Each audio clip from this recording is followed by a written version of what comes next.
Welcome to the House by Video Store podcast. I'm your host, William, joined daily with Derek. Hello. And Sean. Hello. And on this episode, we'll be discussing George A. Romero's Land of the Dead, the zombie film, the last big studio film that he worked on.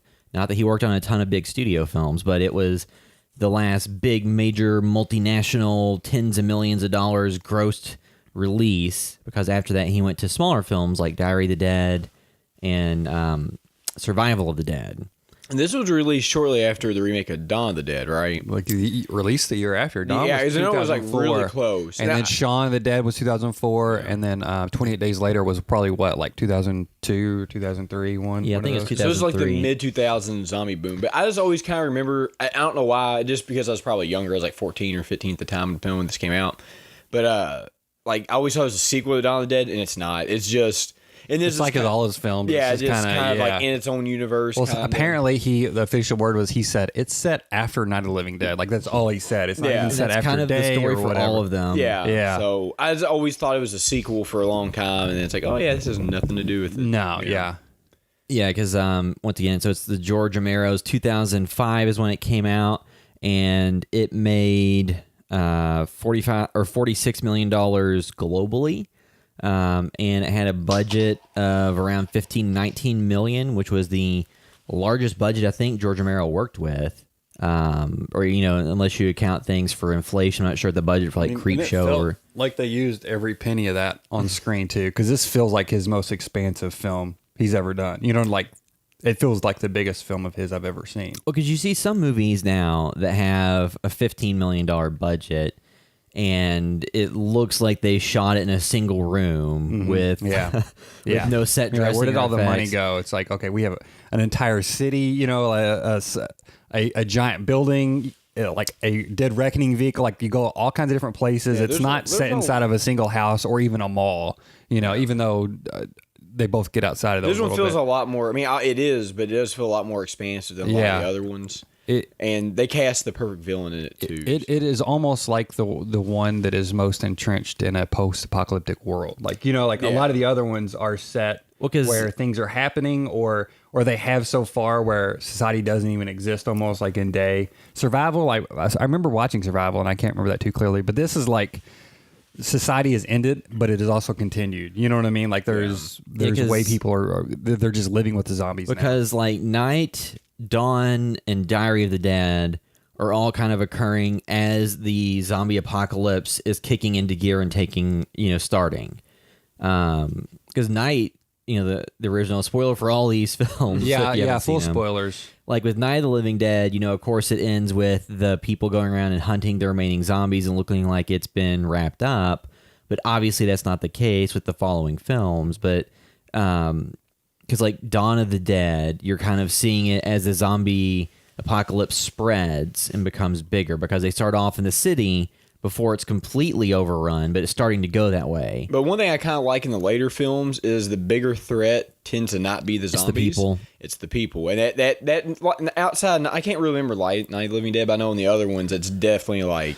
Well, Night is a lot of the drama within the house. You know what I mean? Like a lot of times that's the downfall of why people, because they don't work together. You know what I mean? They're at odds with each other. And people have different ideas about what to do, and then they argue over it. I mean, because if I was in a zombie apocalypse like Night of the Living Dead, I don't know that I'd want to lock myself in a basement, because then you have no escape route. Yeah. I think I'd rather just barricade everything upstairs, and then if I needed to, you could go off the roof or something. But On the roof. And so, real quick, Survival, because I couldn't remember exactly. I remember it being like, almost felt like a farm or something. So it's on an island off the coast of North America. Local residents simultaneously fight a zombie epidemic while hoping for a cure to return their undead relatives back to their human state. And I will say, I'm sure Diary probably turned off a lot of people. Survival is better, but is still lower budget for sure, and it feels like it. But it's absolutely worth watching. You know, it's his last film. I definitely think we should check that. 2009. Yeah, because like 10 years old at this point. Yeah, because at some point we should go do those films, because, you know, like Diary of the Dead, I remember seeing in theaters and being disappointed because it came out Very limited release. It came out, and we saw it at the time. They showed it at the college, because we both went to University of Louisville. They showed it in the like student theater, and I think there was a decent number of people there, but It was in the era like when Cloverfield had came out. I think Cloverfield had come out earlier in the year, and then that came out whenever they showed it at the Floyd Theater, and then because at the time I was interested in found footage because they were shooting it at that period of time. They were shooting found footage on cameras that were actually more affordable for a lot of cases. I think they shot like on that Panasonic that was like $5,000. Now, when you see found footage movies, they usually shoot them like on Reds and REs and just dirty the footage up in post. Well, I think that was just maybe an exciting time because maybe people like, oh, we can. Well, it was Romero going back to his roots of a low budget zombie thriller. Just that movie, we'll save it for a discussion of that movie. But like Land of the Dead is kind of the complete opposite. You know, big theatrical, cinematically shot. Larger budget for what he was used to working with. And Sean, as you said, like it does feel expansive. It does feel like there's a world that's out there. It doesn't just feel like they're stuck in a single location. There actually is an entire like society and world that they're dealing with. And this is like post-zombie apocalypse enough that people have adapted to it and are used to what the situation is. It feels like it's been, at least 5 years, maybe even, longer. Possibly. It seems like it it's could, they've because very you think used the to first it. couple of years it would be just still like chaos, and it's like, okay, the chaos has kind of subsided. They're just kind of adapting.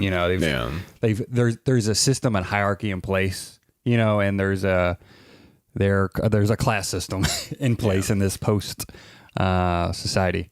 Yeah, and you have kind of a varied cast of who all shows up in this thing. Of course, you have Dennis Hopper, who's in it, and a kind of the big industrialist, capitalist douche that's the main like human villain. Apparently modeled after, I think, Donald Rumsfeld. That's what he said he did his performance off. So then you also have Simon Baker, John Leguizamo, Asia Argento, and some others. And what's I'm forgetting his name now, but his best friend, or what's his name? Is it Roy? I want to mention him because he's so phenomenal in this. I think Robert Joy is Charlie. Yeah, Charlie. He's the guy with like this half a disfigured face, and then Big Daddy too, Eugene Clark.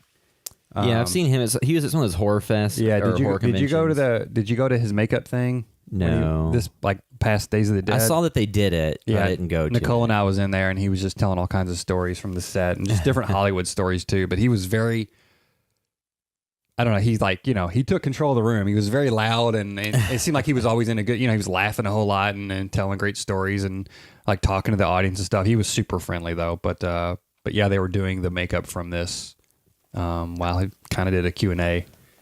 Let's see. So I guess we can give like a brief synopsis too before we get too much into the movie. And this is from Wikipedia. Years after a zombie apocalypse, survivors have set up outposts across the United States. One outpost in the city of Pittsburgh, Pennsylvania, contains a feudal-like government. Bordered on two sides by rivers and on the third by an electric fence, the city has become a sanctuary. The rich and powerful live in a luxury high-rise called Fiddler's Green, while the rest of the population subsist in squalor. Paul Kaufman, played by Dennis Hopper, the city's ruthless ruler, has sponsored Dead Reckoning, an armored personnel vehicle that can travel through zombie-infested areas with ease. There's a bunch more plot details, but basically, John Leguizamo's character, Cholo, steals Dead Reckoning and is threatening to use it to blow up Fiddler's Green unless he gets paid what's owed to him, and plus some, because he asked for like $5 million. So then they send off Riley, which is Simon Baker's character, to get it back. Yeah, I feel like this one too. This one has the, I don't want to say messy because it's not really that confusing, but it is the least straightforward plot out of a lot of them because some of them are just survival Well, because or Night whatever. is just people hole up in a house and there's zombies attacking it. Dawn of the Dead is people go to a shopping mall and then hole up there and zombies and people attack it. Bikers. Day of the Dead, there's a military outpost where they're doing experiments and eventually, there's mutiny or whatever between like the people there and then zombies come. And this one is more of there's objectives and goals. Yeah, but I mean, really, you break it down. The story of this is basically Riley and Charlie are trying to go north to Canada. Like that's the story. Yeah, because it's Riley, just everything else gets in the way of that. Because after basically. their last trip, so the movie opens with them out on a scavenging trip where a younger recruit dies, and after that, Riley decides that he wants to quit and leave. I thought he was going to leave before that. Well, He says to John Leguizamo, "This is my last night. Make sure nothing goes wrong." Yeah. And then John Leguizamo, of course, kicks over the cigars or whatever, and the guy gets bitten because of it. Like, because he had bought the car, he buys a car, I guess, and he plans on leaving the next night. Then the car's not there, so it's of course a whole series of events occur because of that. And then after Cholo steals Dead Reckoning, Dennis Hopper's character sends to have Riley go out and get Dead Reckoning and bring it back. And Dead Reckoning is this $5 million vehicle that can, with ease, travel through hordes of zombies without getting stopped. And it has guns on it, and it's armored, and it has rocket launchers on it. So And firework launchers. Yeah, because they shoot fire. Thing. Yeah, because the movie is very big on even the beginning of it with the Big Daddy zombie, is that you see zombies are starting to get some level of sentience because the Big Daddy zombie starts to realize and is trying to keep the other zombies from getting shot and killed. Mm-hmm. And I hadn't rewatched this movie in a while, especially from the beginning. So I was like, I was getting huge I Am Legend story inspiration vibes from it, because I Am Legend, like the novel. Because basically the I Am Legend is you have the one guy who's still around killing all of the zombie vampire creatures, and then at the end of it he realizes they have an actual society since they've taken over. He's the boogeyman that's killing them, during the day and stuff. So in this movie, it's almost like the humans just needlessly kill all these zombies when they're out doing their scavenging runs, and they're starting to get some level of sentience.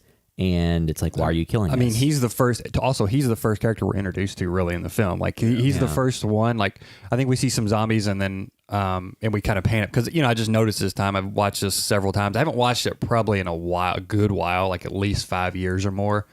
But I bought it on DVD and then HD DVD also. I watched this film quite a bit because I liked it a lot, and I still do. But so I was kind of aware, okay, I know this film pretty well, but I was paying attention to different things. So yeah, he's definitely a central character in this film, and I think it's interesting. We actually have a core cast of zombies too that we stay with most of the time as well. The butcher knife zombie, and you never really do that in a zombie movie. I mean, you'll see sometimes where they have I can't really think of another zombie movie where they have Dawn has its specific zombies, but they aren't really they don't have their own journey. They're just this zombie keeps popping up. But these actually have storylines. Yeah. It's not just it's an evolution of Bub from Day. And it's not seeing a zombie that, it's not seeing a character that became a zombie come back. It's seeing a zombie from the beginning that becomes a character through the movie. Yeah. Because, like I said, when the Big Daddy, the leader zombie, when he starts, because in the beginning when they're doing the scavenge run, he manages to get a gun off of one of the scavengers and then just takes it with him and then realizes at some point how to shoot it. And then it shows, the zombies realizing that there's some things they can do, like using the butcher's knife to cut through plywood and get through a wall.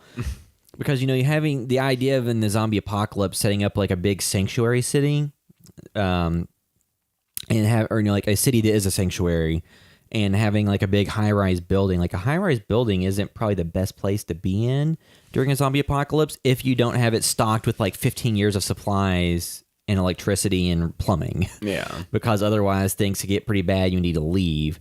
But yeah, having the city where it's bordered on both sides by rivers and a third side by an electric fence, the irony is that sets it up as a safe place in the movie, and then by the end of the movie, it turns it into people being trapped. Yeah, because you can't get out. I mean, yeah, and that's what Riley says too. He's I don't feel he feels he said, I feel we're trapped inside of here. We're not keeping them out, or they're keeping us in, or basically because they have, no other place to go. And that was his whole thing too. He did not want to be there at all. He just did not feel good about it. I think the beginning of this film opened up really well, and I love the mix of kind of animatronic zombies, but also real ones too. It just gives it a different off vibe. Well, it makes it just kind of a weird visual. Well, I think sometimes that's because you kind of look at Return of the Living Dead where they have the mud zombie or I can't remember what it is. The guy comes out of the barrel. Yeah. Yeah. Return. I can't. Kind of the same look as the woman in this that they show. Yeah. And it just kind of it's unsettling a little bit, but it just have a weird, cool visual. because it does kind of like make it surreal. 'Cause Yeah. I think a lot of times these movies, especially zombie movies, have a hard time like selling you on the surrealness of this event. And this, I think, when you make it like they have the animatronic, that does make it look surreal. Yeah, yeah. because it just makes it look unhuman. Yeah, so they have- Sometimes that stuff doesn't work, but it just I think that with how well done the makeup is done in this and the animatronics and stuff, like it all just blends really well. So the animatronic stuff looks cool. The makeup all looks pretty good. There are a few minutes of kind of dodgy CGI that pop up. it's okay though. And It's all, I think the CGI I think was worth it when they used it typically, because like one scene is somebody's basically a headless zombie and then he flips forward, like that's a cool bite scene, you know what I mean? Like Yeah, I think for me the overall that was worth it, because the zombie's head is detached, Yeah. or it's still attached to his body, but it's behind like the neck. So when I think he for 2005 it looks good too. Yeah. and he flips it forward, and then it's able, like the head comes forward and bites somebody. So a cool visual concept, something that would look a lot better if they made it today, probably. But I mean, Or still, maybe not. Who knows? Because there's so much dodgy CGI out there. Even the Marvel films, some of that looks like trash. Well, here's the thing. I think a lot of times, and this isn't just movies in general, when you're in the theater, it looks really Yes, good. yeah. But then you get home and you watch it, you're like, oh, it doesn't look nearly as because good. in the 'cause- theater you're looking at a big screen, you're not focusing on an individual detail as much, and you're just in the overall experience Yeah. of being focused on a film in a dark room is different than watching it at home on like a HD or 4K Because, like, screen. a movie I'm gonna pick out is, I think it was either of the last two X-Men movies. Like I like them a lot, but Mm-hmm. in the theater it looked really good. But then you see some of the special effects at home, and it's like it's bad. I noticed some bad stuff in the Marvel film. Yeah, Like right. the Mark Ruffalo and the Hulkbuster suit looks Yeah, awful. bad. Like Yeah. it's just incredible that is the film. And I they- think part of that- they're not going to fix it. I mean, I know it's time restraints and everything, Yeah, but still, it it's looks like- bad. In the theater, it didn't look that bad, but I rewatched Infinity War the other day Yeah. just because it comes. looks so it comes awful. out- and it is really bad. It's like And- this and is well- a $1 billion movie, or $2 billion, and it's like. Well, I think that's that bad. I think that was probably a byproduct of the fact that some of the advertising showed the Hulk in a lot of those scenes. Yeah. So they may have changed their mind as to what was going on in that. And then the CG didn't have as much time as a lot of the other parts, so it was just not as well done. Yeah, either way, I think But it that was just- way more distracting than like this zombie. Yeah, but I think that the point was. was like even huge Yeah. movies can have. Well, in the zombie thing, bad that was just a few second sequence versus something that's on screen for a couple minutes. Yes, yeah. So it had some CG in it, and that was probably just where they had like these cool concepts, or just really wasn't a way to pull off practically. And then of course too, at one point you have like the Savini cameo, which is Yeah. I guess a prerequisite for a Romero Dead movie. But And he had to, apparently he's named something else because of rights issues. He couldn't be called the same thing, like Machete or whatever. And that he was in Dawn of the Dead. Yeah.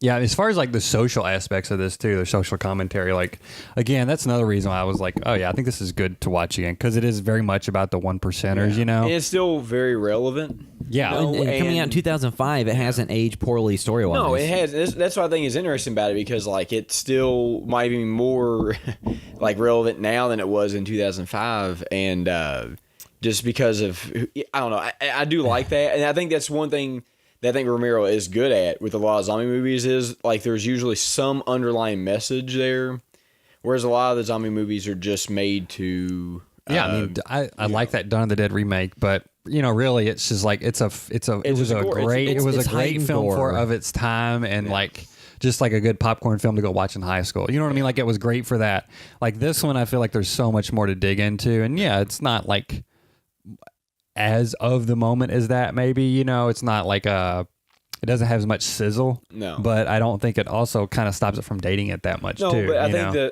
and two, like you have Dennis Hopper in it. I think him being great, in that I mean, character, it's such a like, great cast. it works because like he is either he's just good in a Yeah. lot of stuff he's in, so he makes a really good villain, and it just sometimes you need that. I you know? love John Leguizamo too. I was looking at the trivia too, and it pointed out this is the second film they appeared in together after Super Mario Brothers from '93. Oh, I forgot about that. I was going to bring up Super Mario Brothers. Remember Dennis Hopper? Yeah. Bowser. But yeah. Yeah, I remember. I was thinking too of that Super Mario Brothers movie for some reason, but I forgot that he was. yeah, because John Leguizamo was Luigi, He's and Yeah. then I always loved him. I think he's so. That's one reason why I went to see this in theaters. I mean, one is Romero, and then Dennis Hopper and John Leguizamo. I was like, I'm there. You know what I mean? Like those three combinations. But I also think it was probably probably various specific casting choices. I mean, obviously it's built into the script too, but that his character is also Hispanic. Like so his whole deal is he is not a good guy at all. He does the dirty work. He says later he's taking out their friends, which is the garbage. Basically, he's trying to get enough money and cachet with Dennis Hopper. Do you know what Dennis Hopper's character's name is? I can't remember. You don't have to. It's Toby okay. Flinderson. But anyway, he basically wants to get into Fiddler's Green. You know what I mean? Like he wants to join the rich. It's Paul Kaufman. Okay. So, but like, he says, "Oh, there's a long waiting line," Yeah. And so, you kind of don't know if like, oh, is he being honest or is he just kind of not wanting it in there because he's riffraff?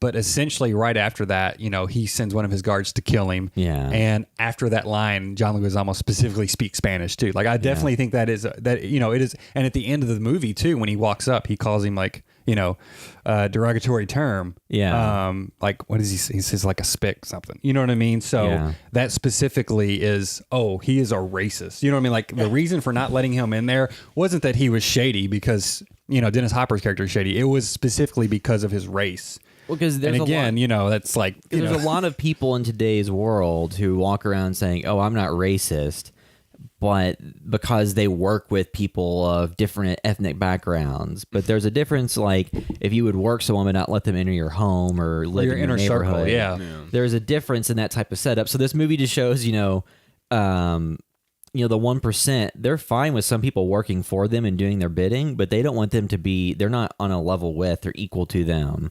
So there's just there's a lot of like little subtext like that, and then all the non-extreme wealthy people live down in squalor, like in the areas that are quote unquote safe, but they have people that have like signs and they're just kind of like homeless camps or just not great living conditions, contrasted with like Coffin and everybody lives in the tower that has like a nice Nerf life up in their tower. I mean, but that's like in the real world. You go to Nerf guns. you go to a lot of cities and you have like these multi-million-dollar condos that's in a building, and then a block away you've got someone sleeping under a tarp under a overpass, an expressway overpass. It's basically India.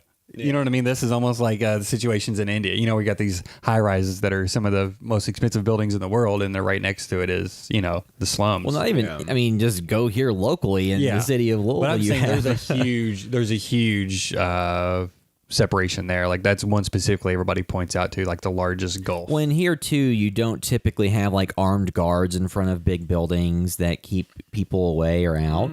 I mean, for the most part, when there's like high security stuff, there probably is. But for the most part, if you go, for the most part, and you go to right now too, Derby is going on, and they keep moving around the homeless population. You know what I mean? Trying to move them all around, and they also took their entire camp to build, the soccer stadium, like, and they just keep displacing them. But yeah, so like the movie does have like some social cues, but like watching this movie, and seeing how like it was action was competently handled, and it was like. A lot of times in the scenes where there was action, it was pretty clear choreography of like where people were at and what was going on. It did make me kind of, miss the fact that Romero was talked to and was in discussions to make a Resident Evil movie, but never did. Yeah. Granted, the script that he had for the Resident Evil movie, I remember reading it way back, and it it was a lot closer to the first game than any of the movies they ever made.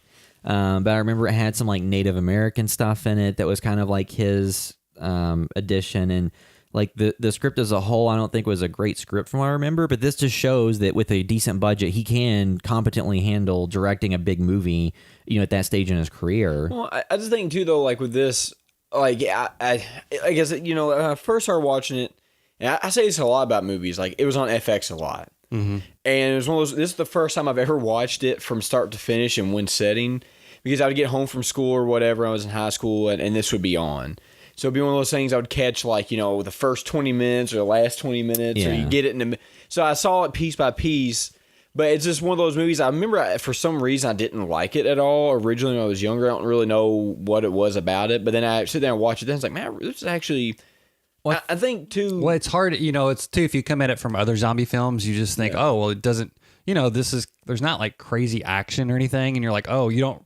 If you're not watching from the beginning, you don't realize, oh, that's not the point of this movie, or not the entire point of it. It's not trying to compete with the Dawn of the Dead remake. Yeah. It's not that type of I'm trying film. to think, like, you got to think in 2004 we had Dawn of the Dead.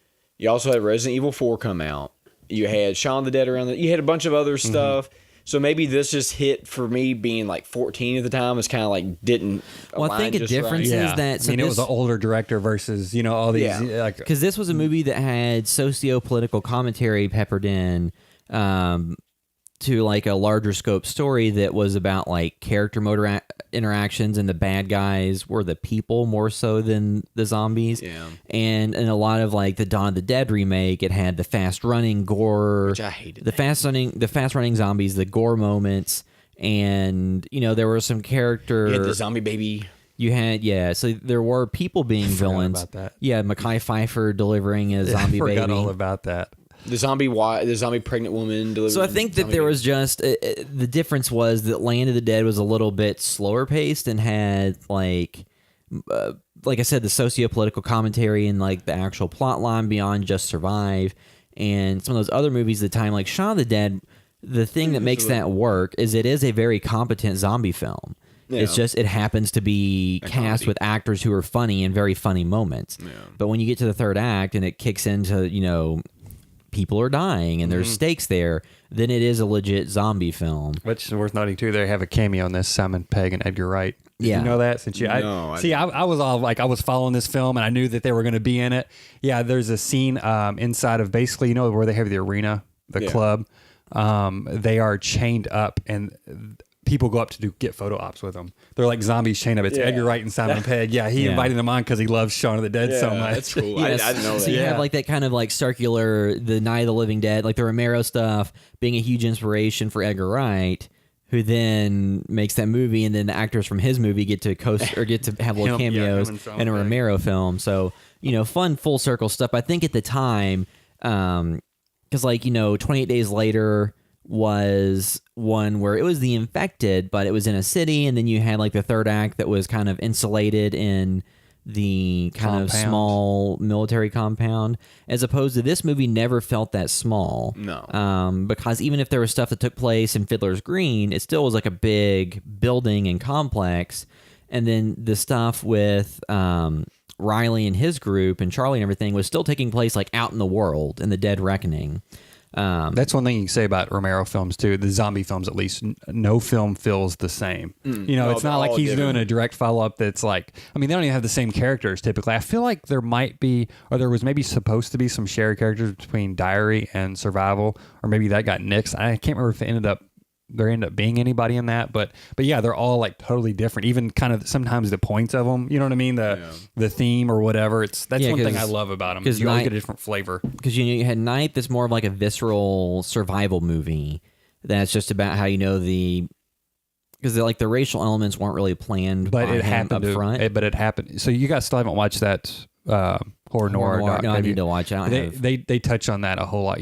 That is a big part of it, and they were talking about obviously, he didn't realize the social implications of casting a black man in that lead role and slapping a white woman and all this stuff that he didn't really realize, and I think he was educated on as they were going along the film by the lead actor, but apparently they had the shot film in the trunk of their car, and they were driving, I think, to New York or somewhere. I don't know if they were going to screen it or what, but maybe it was going to put it together. But it was basically finished. It was done shooting. It was in the back of their car, and as they were driving to New York, it came over the radio that Martin Luther King had been shot and stuff, and they were like, "Oh man," imagine that moment, knowing like, "Oh my God," like because the way that film ends, a black man ends up getting shot. So imagine being like, "Oh, is this? What do we do?" Without getting into spoilers for the movie, so I did hear some other people discussing about the Pet Sematary remake, how it falls into some of those types of tropes that they mentioned in the horror noir doc, because of some of the casting choices. I brought it up on the I brought up one thing on the podcast. You brought it up, but I've heard other people discussing that since then. Interesting. And it's just one of those things where a lot of times when you have kind of colorblind casting, you don't realize the implications of what you're doing until after. Yeah. Because like with Romero and the Night of the Living Dead, he wasn't trying to make some big political statement with it. He just cast who he thought was the best actor he knew. And then in today's world, like there's a huge So, like, for him, he made a mistake that actually became very influential and positive for cinema because that showed, like, oh, you can cast people in these roles, and, you know, you can cast people of different ethnic, gender backgrounds, or, you know, anything in these different lead roles, and it's fine, and it's a good movie, and it doesn't detract from it. And to people at that time, that was a more novel concept. Now it's like, oh, of course you can cast whoever you want, and it can be great. But now there's a little more responsibility in terms of, well, since we've recast this role with somebody of this background, what does that change about our story here? Do all the beats land the same? I think that Romero is somebody that, you know, kind of accidentally stumbled into that with The First Night in a good way. And, and then in his later extremely films, heightened, you know, extremely aware of. So in his that. later films, it was much more specific, intentional commentary about what he was doing there. Because, you know, Land of the Dead, you know, the lead zombie that kind of rallies everybody, being not white. I think I wrote that on my notes too. I think that was a specific choice because as well. that is like, okay, so this kind of subjugated class that is seen as not, you know, definitely not equal. Because, you know, with Kaufman, like with Dennis Hopper's character, of him not seeing John Leguizamo as an equal, he really doesn't see the zombies as anything beyond just creatures. Because there's at one point he's like, I forgot how much they creep me out. Yeah. When they see him. So there is kind of this statement of like, so, you know, there's the social class of, oh, you can work for me, but you're not going to be a part of my group or equal with me. And then there's like, oh, you're not even worthy of being in the discussion or considered anything. Yeah. So I think there was some intentionality behind that possibly. Which they are zombies that are eating people. But, you know, there is the point to that. Because even by the end of the film, you know, the lead character doesn't choose to like fire on them because they're just looking for a place to go like us. Like, you know, now. No, now he is probably going to make some other people get killed in another city, but yeah. Well, to be fair though, they didn't attack the survivor. They didn't attack like the lower class people. They were only attacking the higher class. So, well, everybody at the fence though. Yeah, wasn't that a mixture? I think that was all the high. Was it? I thought it was a mixture for some reason. It was all the one of the guys had rescued or got all the lower class people. Oh, interesting. Already. Okay. So I know the guy in the business suit was probably upper class. The one that kind of you're following as he's seeing all of it happen. You know. I think pretty much everybody that was getting murdered at the end was all the upper That's class. interesting. Yeah, all the lower class had already been evacuated from this. Well, I mean, I think too, just like, and I think that's why he did that because he's like, well, they're just, you know, yeah. Well, the people who are oblivious and don't really take things serious enough because their class and clout will save them and stuff. Because it would be interesting to see if Romero was still around and if he had made this movie now versus 2005. Because it would be a vastly different movie, but also kind of the same. You know, I think that the whole idea, you know, since a long time ago, you know, even going back to the Western era and stuff, you would have had the wealthy elite ruling class that uses their wealth to create a stronghold that protects them and uses that to maybe let in a few. Because, like, in the mall, it's funny they go back to a mall because they have, like, the shopping center that's in, like, the Fiddler's Green area. Because John Leguizamo's, like, going through the mall and stuff. So it's just funny that he goes back to a mall, but, like, it's not a big point of it, and they only show it again. Yeah. Because at this point, malls are pretty much dead, or they're on their way out. They're on their. It'd be really weird because, like, I don't know what malls will look like in 10 years from now because there's a lot of. It'll just be. It'll be weird. Like, it'll be a small location with a food court and an Amazon delivery pickup station, or there's just going to be fewer. You know what I mean? Like, I don't know, because like our St. Matthews Mall. It's not hurting. No, it's always well, the busy. way that they've expanded out, like, so just, you know, to give you reference in Louisville here, there's like different malls. One of our local malls, they added a new theater on it, which has like the big XD screens and the 3D screens and the nice. Well, I think now mostly all the theaters in the city have reclining seats. Yeah, I think but they have like all the nice reclining seats. It's assigned seating, all that stuff. So they put a nice theater in. They put a Dave and Buster's, which is the big restaurant with all the games and stuff for adults and drinks and beers and all that stuff. So they added those elements in, and on also top of having, but even some of the stores that are in it have gone out of business or on their way out. Yeah. Well, and also too, in relation to kind of this, a few years back, so the west end of our city is predominantly black, you know, and it is lower income overall from the rest of the city. that happened because of segregation and stuff. There's all Stuff that there's a started like reason in that the happened in the 60s and 40s, stuff. and it was like in the 20s and 30s. Yeah, and then so a whole nother set of issues that people caused that. You know what I mean? There were people in power that caused a divide and everything. But anyway, so kids would take the bus to St. Matthew's Mall and stuff, and then I think one day there was too many kids there. And people started worrying. I think some were getting a little rowdy, but it was a big group of them. And then so the cops came, and of course the kids all freaked out, and it caused this mass panic. Yeah. And so now, and basically, then they banned basically any kids from there. You know, if you're under on the the age weekends of and all 8. this stuff. But Yeah. it really only affects certain people because, like, if I was wanting to go to the mall, I would have you to go. Well, because the rule became that you had to have a chaperone if you're under the age of 17 after like 5 p.m. or something. I think and there were some kids jumping on cars and stuff. Like there were some kids that did stuff, but it wasn't like a mass riot. It was a bunch of kids scared because the cops rolled up, and then some kids were doing bad stuff. Yeah. But it was like they were probably thinking, "Oh God, I'm with them. Here are the police." You know, their whole everything that's going through their mind, and then basically they got banned. So again, they're not allowed in the mall, just like in this film. Like it's like, to be fair, like me and you both skateboarded, and you were around with a lot of the shit that we did. There's probably nothing that they did that was any worse than any of the shit I that remember, I did. I remember hearing stories from people that were football players in high school and what they got into on the weekend, and just the difference is they did it. Well, I remember like Sean, you talking. We know somebody that played sports that shot and killed somebody, reached in his car, right? Yeah, and I'm you're not saying anything, William, but I'm saying he got off pretty much free. Man. And you worked in the news, so he was a white guy. Yeah. So but it's just like it is interesting. It's like in the real world, you have these examples of how these different incidents are treated differently in the media, by the police, by the general population. And then this movie kind of extrapolates that out a little bit to some extent and shows how, because, like in the movie, because John Leguizamo's character, Cholo, so he is tasked, when they go out on the survival runs, he is tasked with killing people that Kaufman wants him to kill for whatever reason. And so he is doing stuff that's, just as bad as the zombies, really, because he's just killing people for no reason other than he was told to. And he's doing it for financial gain. At least the zombies are killing people to eat. Yeah, I guess. Yeah, it's kind of a weird dynamic, though, because at the end of the movie, it's something we didn't talk about is, and we kind of talked about earlier, where you have the two rivers and electric fence.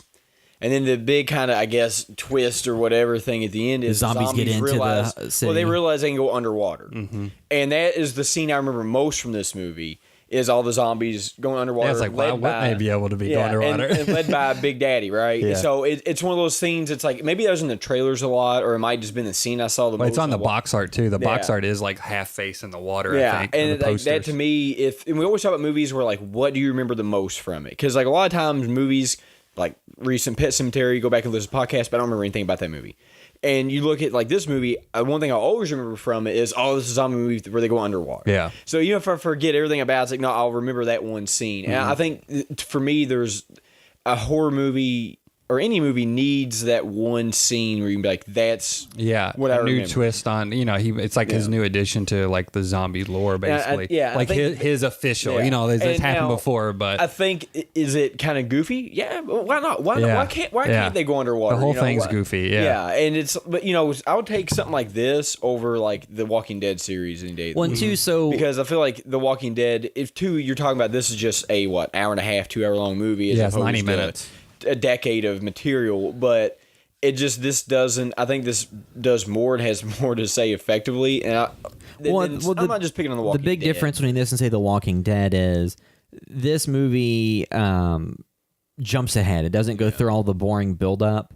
Not boring. It doesn't go through all the buildup and Carl. Because you could have, if there was a TV show, you could have taken seasons and seasons and seasons to get to the point that this movie starts at. That's what I'm saying. Like each episode of The Walking Dead isn't tackling a different social or issue or something, and it's like, they're going to run out of stuff, but it's like, okay, well, what do you prefer? Do you want the drama between humans and the society, or do you want to watch a 90-minute, compact thing that has something to say? Yeah, so then it is interesting, too. So in the movie, Slack is played by Asia Argento, which there's all the more recent news stories that involved her that kind of like shade what's going on with her. But in this movie, at the time, it was just like, oh, it's Dario Argento's daughter, who's been in stuff that's cool. Because she was also in like Triple X, that Vin Diesel movie. Yeah. She's been in plenty of other Dario stuff. Argento, I think he co-produced Dawn of the Dead. Yeah. And he did the score for the Italian release of the film, I believe. So Yeah. he had at least known and worked with Romero since the 70s. So another kind of circular thing. I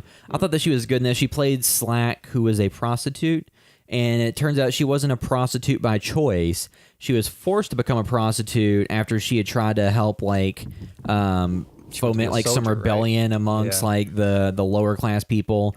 So then she was forced into prostitution, which is another like scary thing in terms of like, could we ever get to the point again where I mean, we're kind of that, you know, because there are examples of there are people with power and money that Yeah, I mean- everybody says they have these circles and see, Well, you know what I too, mean? so, Like, like, look what in- happened in Florida with the Patriots owner, like Yeah, where that yeah, comes yeah, out, you yeah. know. so and two, so being in Louisville, Kentucky, where the Kentucky Derby is, whenever there's how any much big, that do you think they had when that happened? whenever any big event comes into any city, the Super Bowl, like a term, anything that brings in a lot of travelers and things like that, that does increase sex trafficking in those areas because they know that people will be coming in who want that. So here locally, there's a big deal because when the Kentucky Derby goes on, which if you're not aware is like the most popular horse race in the world, which takes place at Churchill Downs, there are wealthy people because horse racing, like to get on like the millionaires row of that Churchill Downs is literally like millions of dollars. just to go so there's to all the- kinds yeah. of there's all kinds of super wealthy people coming into town who are depraved and need entertainment.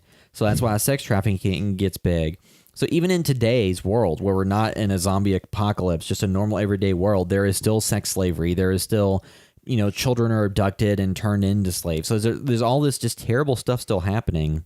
Yeah, see, I watch a bunch of like unsolved mysteries and I follow a bunch of true crime stuff, and it's like, I don't know, you start and you see like how much of that stuff, just not just here, just everywhere. Like when big events go on, it goes up, but then they don't report it. Because they don't want you to know about Super Bowl. Yeah. Yeah. Yeah, They don't 'cause- want you to know about that. Yeah, because like the Super Bowl, like NCAA tournament, or just anything that brings in a large amount, or like the Olympics. Yeah. I mean, that's the issue with that stuff too, is, just like FIFA, obviously too. It's all the power that these events have. Churchill Downs, of course, I used to be part of local media. I never heard anything of them being like, oh, don't, but you never hear local media being critical of anything with Churchill Downs or the horse racing. You know what I mean? Like, Yeah. because it is, that makes those TV stations a whole lot of money. All the broadcasting and stuff. Yeah, Like and all the Wednesday or galas Thursday and- night, Churchill Downs hosts a party for everybody in the media. That The can go. Barnstable Brown. Well, I'm talking about a media party Oh, media specifically party. for local media. Yeah, we have the local media party like Wednesday or Yeah. Thursday at Churchill Downs that they host. So it's so much like, that now I think we have, my former station, I think did cover the sex trafficking thing once. We're going way off tangent real quick, but like I remember pitching them before, like, hey, this is like a big issue. I never heard a peep, because I was trying to like push forward that. They're like, and there are Hey, Sean, there's a We bus would right rather- downtown. Yeah, they got their now bumper they- stuck on a pole. You go take care of that. I didn't notice in the years afterwards because I was specifically was like, that kind of peeved me.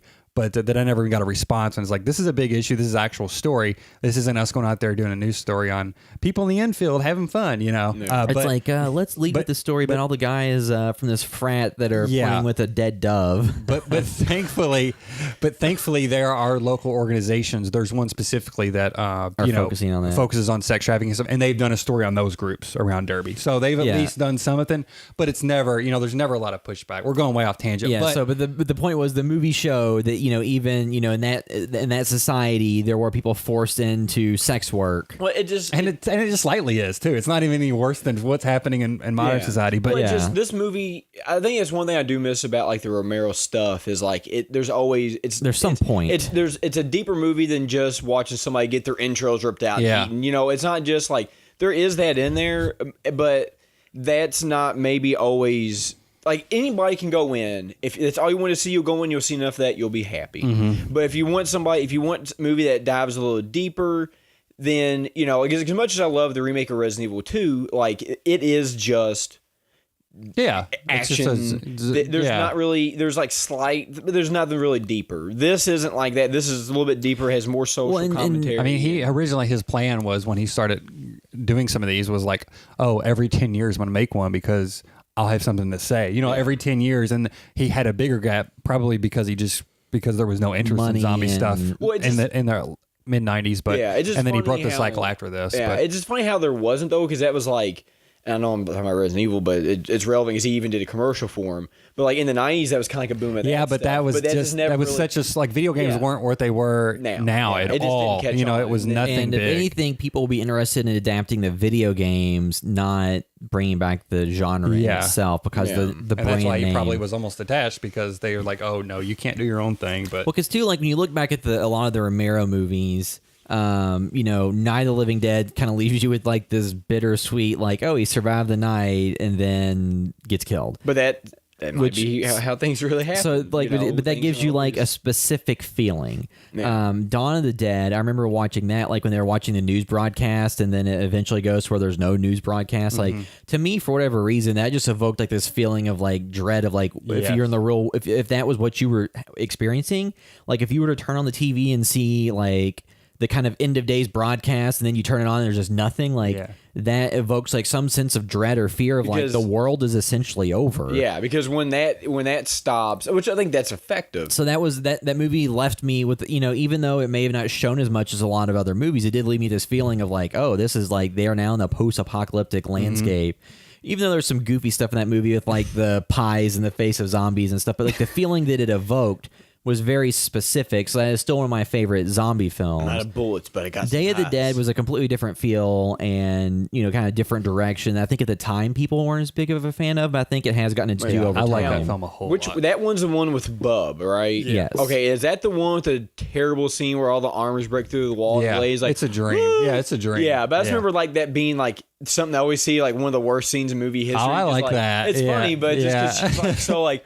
But then, you know, like I hate to bring up Resident Evil again, but there's a scene in Resident Evil 2, the original, where we run down the hallway. Remember all the arms break out, Yes, just yeah. like that. So it's funny that you get like, and just everything kind of nods to stuff that he's Yeah. done because he is the one that kind of brought that. Yeah. There were zombie movies. I think you were talking about this before. Maybe it was maybe it was in Pet Sematary or something. I can't remember. But before like a certain point, there was like maybe 3 zombie movies. Well, they had like And- White Zombie. You had stuff or that was maybe it's about. another podcast I was listening to. But you- there was but you something where have- there was, you have like, the very zombie- limited amount. You have the films that are about the like the voodoo version of zombies. But before Night of the Living Dead, there was only like maybe like less than 10 ever made. Well, I And mean, then Oh after yes, that- yeah, Yeah. Well, he defined what the moderns, you know, our modern what we think of And I as think, zombies. too- He defined that in that film. And I think too that there like another through element that I was just thinking of. Is, you know, the original Night of the Living Dead was heavily influenced by Richard Matheson's I Am Legend. And Which then is just this a movie, shame that and then it's never this got a movie proper remake. feels influenced by it as well. At least with the element of like the zombies become sentient, and there's more of them than people. So I think that kind of echoes that a little bit. So I don't know if that was like a super intentional nod, but it feels like Romero, because like I Am Legend was influential. And see, Avatar they call him pulled- they call him stenches in And this then- one too. I don't know if he ever refers to them as zombies. And then also. there is a board that says zombies somewhere. Okay. Because I remember it was like, oh, okay, so they do have zombies somewhere in here. the production design messed that up. Yeah. He was like, "What?" After he got finished shooting the film. Because so I Am Legend is on Netflix now. I might rewatch it at some point. But I can't because like the problem is I read the short story before I watched the movie because Yeah. I think you had it. yeah, I got had it. from It you. was that and like some other Yeah, it Matheson was a couple of stories his. in a It was little like a book. book of all of his different stuff. Wait, I forgot. I Am Legend. Is that the Will Smith one or the? Yes. Yes. it was. I have never seen that one. I've only watched the Vincent Price one. Which I would that I like. love. I want to Yeah. watch that. Yeah, Last Have you Man seen on that Earth. one? No, Oh, I watched love that one. But like I remember I read the book and it is just like it's so like anybody listening. I can't recommend it because it's like 150 pages. You breeze through real quick. Yeah. And but it's just like it's kind of dreadful. It feels more like something in a Twilight Zone than it does. Well, he had written for Twilight Zone Yeah, too. but it just feels like something more like that because it's this weird world where, like, you know, his neighbors come to his house every night, and he had one that kind of looked like a Wimpy from Popeye that would yell at him every night and do all. And it's just like, then you get the Will Smith version, and it's like, what's that terrible Josh Hartnett movie, 30 Days a Night? Yeah. And you get the screaming vampires, and it's like, no, that's Well, I think not what this is a supposed big to be. difference is that the original I Am Legend book mostly felt more like the Night of the Living Dead, like kind of being like in neighborhoods or houses.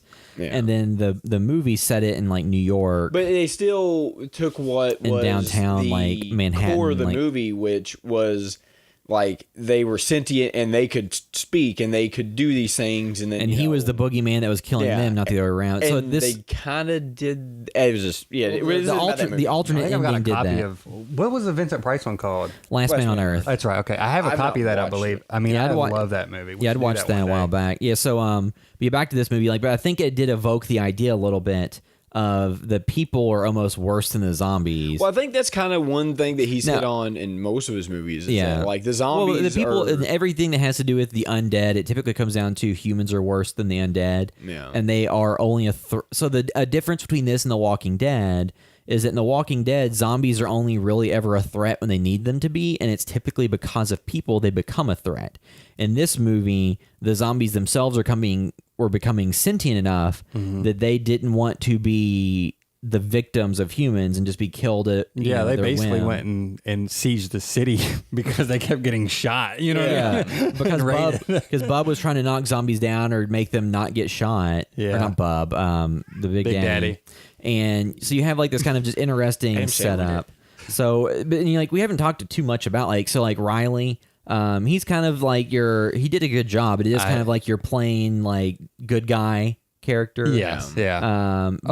I was also thinking. I was wondering, like, was he? I'm not that he didn't have it afterwards. Obviously, he did have many. You know, I'm thinking like Dawn had a mix of the leads. You know, it was a white guy and a black guy. Like this was your just kind of white bread white guy, and Yeah. I'm wondering if that was pressure from the studio. Like, hey, we can't make John Leguizamo, be the lead or whatever. Let's kind of split this character into two, Yeah. Or it just made me wonder if that was always his intent. his original vision. Because honestly, like I would have because Simon Baker did a good job. Yeah, he did. He did. But like to me, John Leguizamo's character is almost the more interesting character. by Well, far. I think it just because he's a good actor and he always kind of.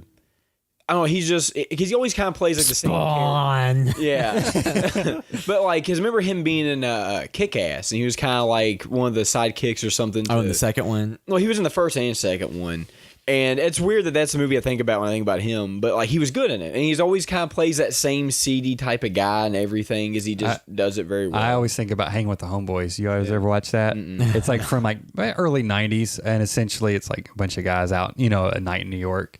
But he plays kind of more of an innocent guy there because he's in love with a girl. Yeah. And then at some point they decide to go like into a nudie booth someplace. You put in a quarter and you can watch a porn video. And they go in there and all of a sudden he sees the girl he's in love with in the porn.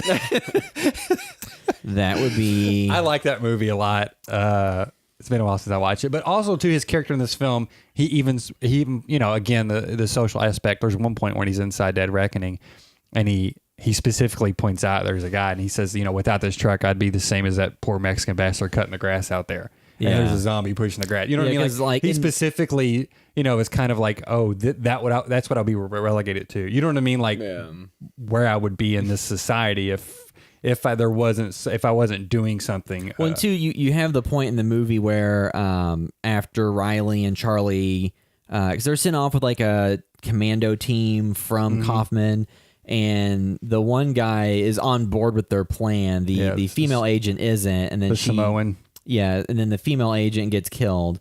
So then they get Dead Reckoning back, and they don't kill Cholo. They just let him go and give him their car, and he decided because I think it was like he could have gone with him if he wanted, but he wanted to go back and take Kaufman out. Well, I think once he got bit, he went back. Well, he right? got shot. So he got shot first Yeah. during the altercation, but it wasn't necessarily life-threatening. But then once they were on their way back to go take out Kaufman, when they stopped, then he got bit. So then he had the other guy go off so he wouldn't die, and he went after Kaufman. When he finally got to Kaufman, he was zombified and went after him. So, you have that And that's when element he throws a racial slur at him. You know what I Yeah. mean? Before he even knows he's dead, Yeah. Yeah, so I believe. so you have that, and then like the element of Riley and his group wanting to go to Canada. They have to deal with like the drawbridge and all that stuff. So you have a little bit of action there. Like Slack and Charlie, like they don't get a ton to do once they kind of get in the Dead Reckoning. It's mostly just like, oh, you got to shoot the gun or or whatever. And you do have some moments like with Charlie and Slack where they like shoot a zombie behind the other one just without telling them. because like he or Charlie has the gun, he's like aiming it, and he shoots it and kills a zombie behind her, and she does that for him. Yeah, I mean, I just like that he is like such a badass shot. You know what I mean? He uses like the single shot rifle, which I think is like a World War II rifle or something. Like I always just loved. Again, he is more interesting to me than Simon Barker's character, you know? Yeah, because, you know, you like the Riley guy, he's just a guy that helped develop and build Dead Reckoning and overall has a decent moral compass, at least in the world he's in, and just doesn't want to be a part of it, wants to get away. Because his initial plan wasn't to take Dead Reckoning, but once they got it, he's like, well, let's just take this and use this to go, because this is safer than a car. So, you know, you have that element, and then their group goes off to Canada to find whatever's there. And get to Canada just normal. Well, and two, another thing, you know, John Leguizamo's character also, once he gets bit, his friend offers to kill him right away, right? Yeah. Yeah, and he says, you know... I've always wondered how the other half lives. Yeah, and like, that's a double, you know, there's double meaning there. One, like the zombies, but, you know, also, too, he always wondered how the upper class live. Like, that's what he wanted to do, is live as somebody in the upper class, and he never got to do that. Now, the other half is zombies. Yeah. Yeah, so there's all, like, there is the social There's so much there. good, like, little moments and dialogue in this that is thoughtful, at least. Because when he gets bit, it is sad. Yeah. Because, you know...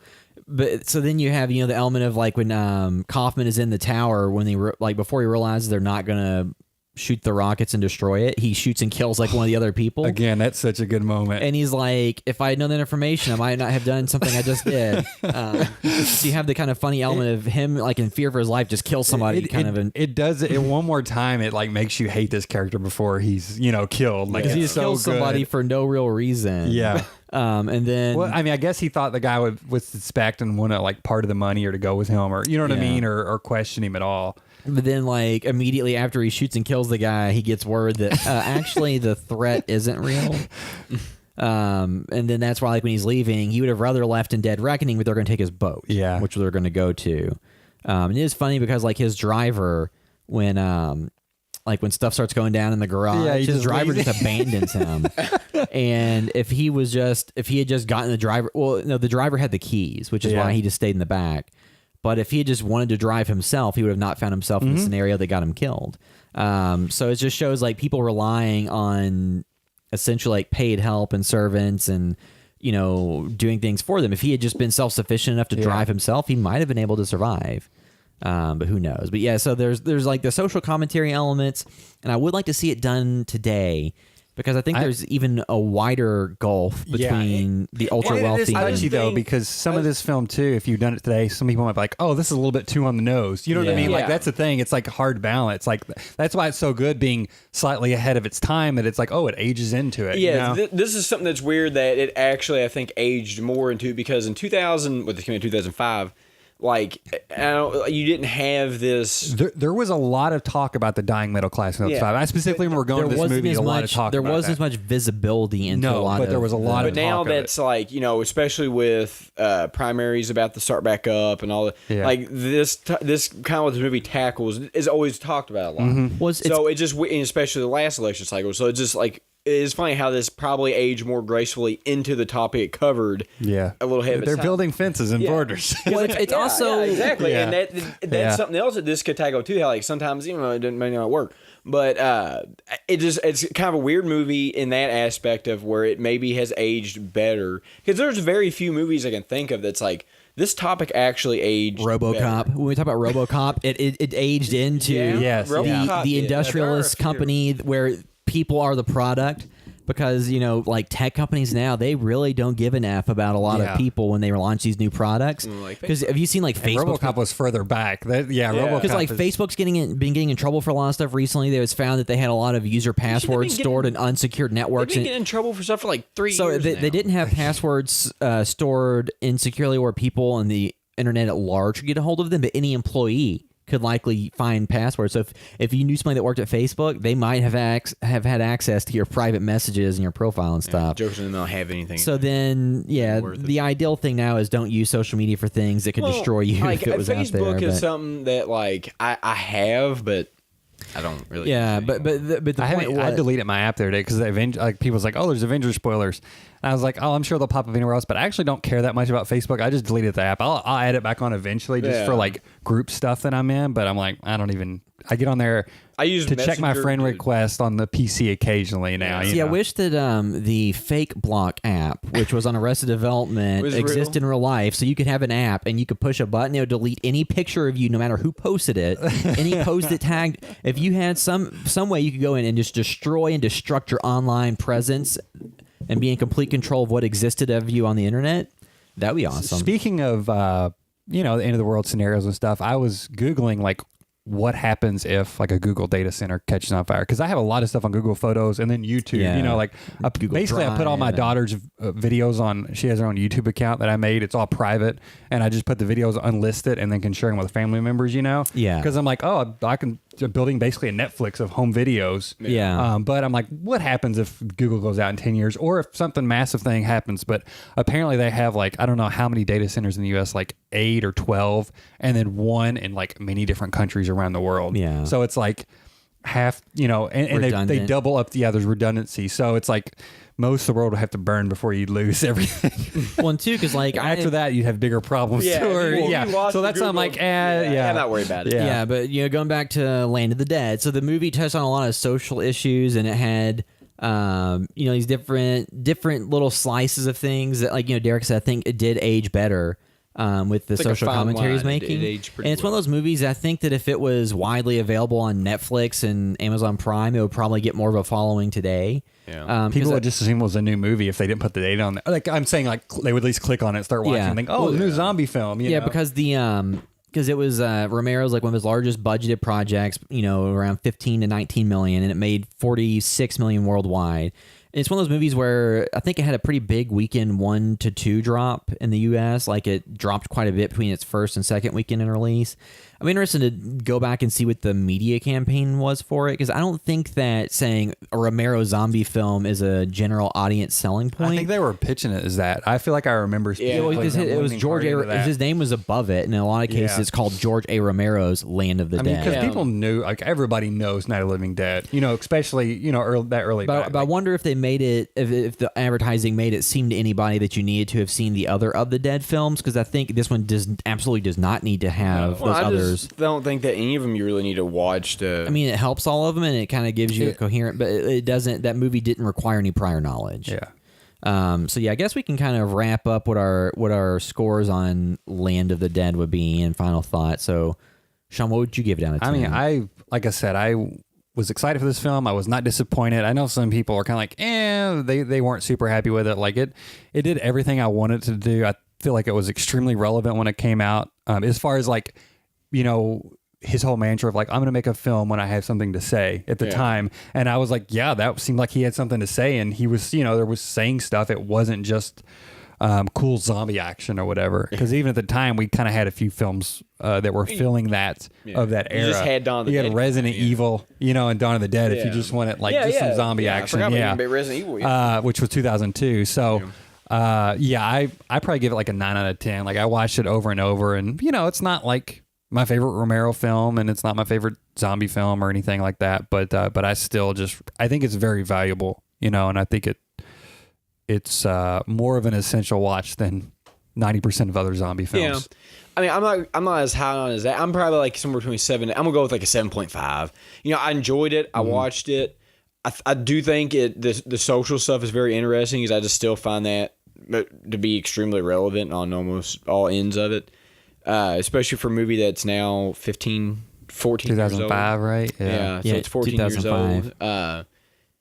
And it's it's not as action packed, but it doesn't need to be. I think that's one thing too, that in a lot of these the zombie movies, like they just throw so much stuff at you sometimes that it almost kind of like, okay, it's like so much that it doesn't. Well, I was watching this time too. I'm like, that was a fast watch. Like I forgot it being 95 minutes, and I was it's almost not like, long.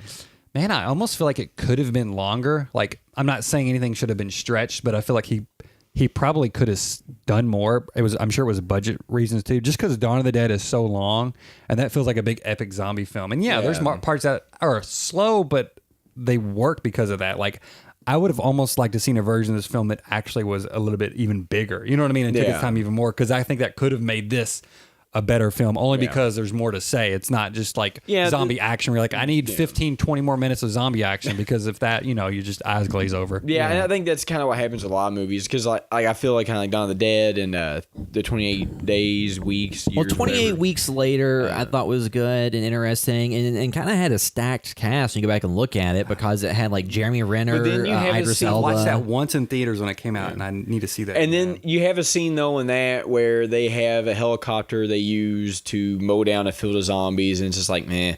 So that's why I like something like this, because while they're all kind of ridiculous in certain ways, this one had zombies going Well, I think underwater. part of the problem this is one to me was just more entertaining. I think part of the reason, so like giving this a score out of 10, I gave like an 8. Like I think I need to rewatch some of the other, because I still think, in my opinion, like Romero's best of the Dead film is Dawn. At least to me, it was the one that left me with the most impact. Even watching it in the era where I had seen other more brutal, gory things that were more modern.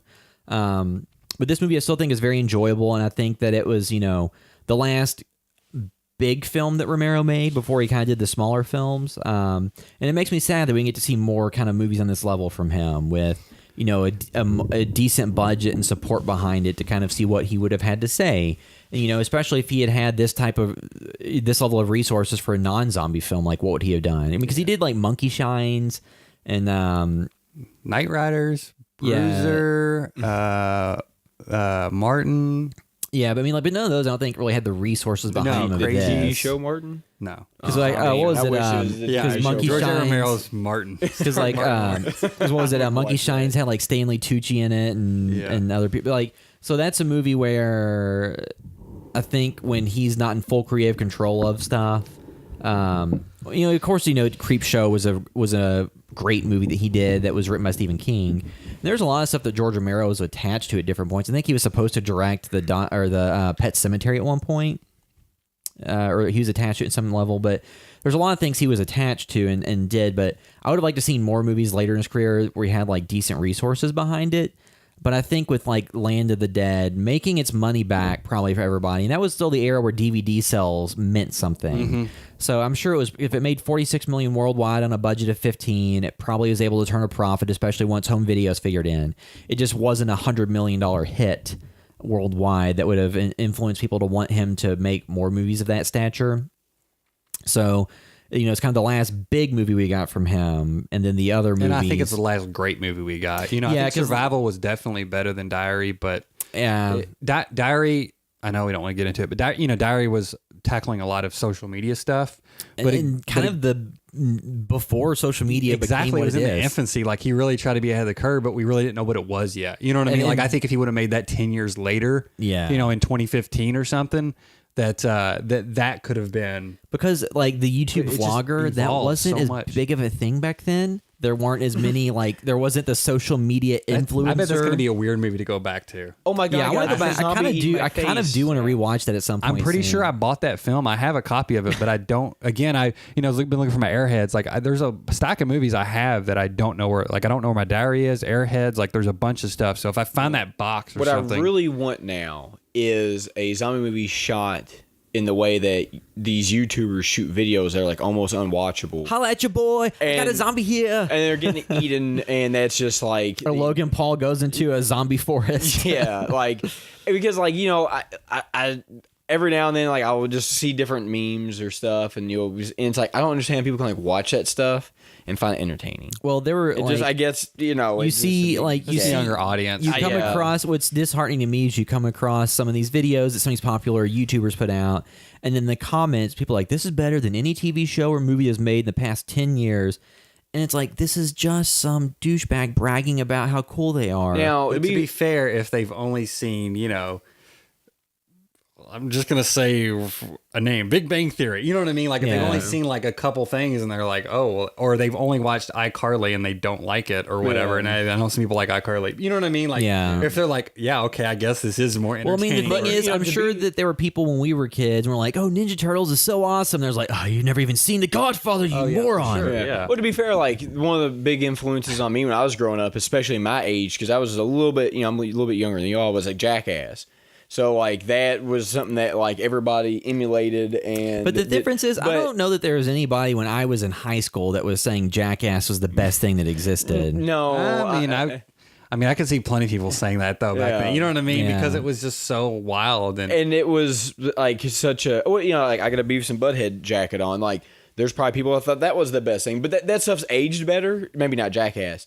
But like, I think this YouTube stuff, 10 people years getting now, hurt never ages. no. You don't want to end up. You don't want to be like the old man yells at cloud. And it's like these young kids. But my thing is like a lot of the entertainment isn't sustainable because it's all based on people getting awareness and popularity, and then essentially shilling for brands. Oh yeah, and it's also like they take advantage of the youth people because The naive buy these mystery crap. boxes, you know. But here's the thing, though, that sort of entertainment, it's almost, and I'm talking about that as far as movies too go. Sometimes, sometimes the most popular stuff isn't sustainable. You know what I mean? That's just how it is. Yeah. Sometimes the most popular stuff is the trashiest. I've only seen the first 2 Transformer films. I like that first one. People dog those films so much, but look how much money they make. You know what I mean? Like were fun for It's the it's the time. same thing. It's like it's just the YouTube version of that. Like this stuff. Hopefully, people will grow out of it. You know what I mean? And they'll be turned on to other stuff that will enlighten them more. As we say all this while we're doing a podcast. Yeah. Yeah, no, I'm just saying. You know what I mean? Like Well, like it's Portlandia kind of tackled that a little bit because they are like they want the old school MTV. So they go in and they break into the new MTV, and it's like all these like literal children running it, and they're like maybe under 10 years old of age. So like they storm the set, and it's all the people from the original MTV. Yeah, I think I remember that. And yeah. like they take it back over, and then a guy Yes. wakes up that's like their age, and he's like, nah, and just goes back to sleep. He doesn't care anymore. So it's like they go through all this, and I can see that being relevant too. Like it just you might get what you want, you don't really want. The point of all that was I don't know what the point we need to was. rewatch Diary of the Dead at some point to see how it's aged. But yeah, so if you're listening via iTunes, you can do us a huge favor and leave a review. That helps other people find the podcast. Make sure to go to houseofastor.com to check out all the stuff we're doing. Make sure to check out our YouTube channel. Our short film Plucked that Chad directed is blowing up on YouTube a little bit recently. And now it's like getting close to 300,000 views. Damn, last time it was like at 100. Yeah, so it went from having like about 2,000, 3,000 views, I think, in the course of like 1 week, getting about 270,000 views or something. So it's really skyrocketing up there. And it seems like it's mostly popular. And a lot of the views we've gotten have been from India.